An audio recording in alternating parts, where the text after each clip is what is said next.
भाई तो जाने अब जान मारे ला तैयार बड़ू। जान गइल तोर भाई तो जाने अब जान मारे ला तैयार बड़ू।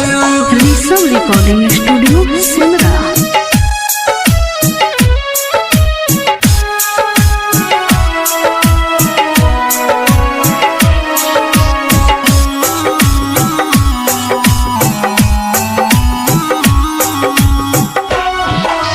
बतिया तू तो बोलत रहलू बड़ी लाजवाब हो। पता चलता आज बारू दुश्मन से खराब हो। बतिया तू तो बोलत रहलू बड़ी लाजवाब हो। पता चलता आज बारू दुश्मन से खराब हो। हम बानी गरीब तू तो बड़ी जमींदार बड़ू। जान गइल तोर भाई तो जाने अब जान मारे ला तैयार बड़ू। जान गइल तोर भाई तो जाने अब जान मारे ला तैयार बड़ू। Presented by Unique Films.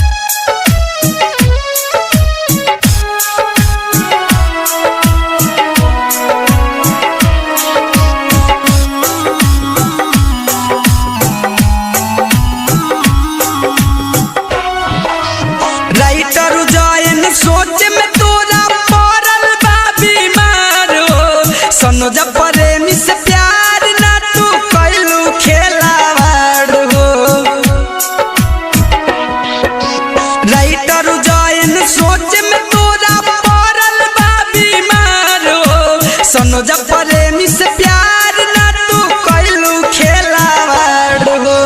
तू बोल कैसे दोसर कोई के जिंदगी के हकदार बड़ू।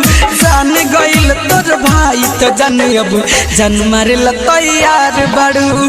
जान गइल तोर भाई तो जान अब जान मारे ला तैयार बड़ू। Rishabh recording studio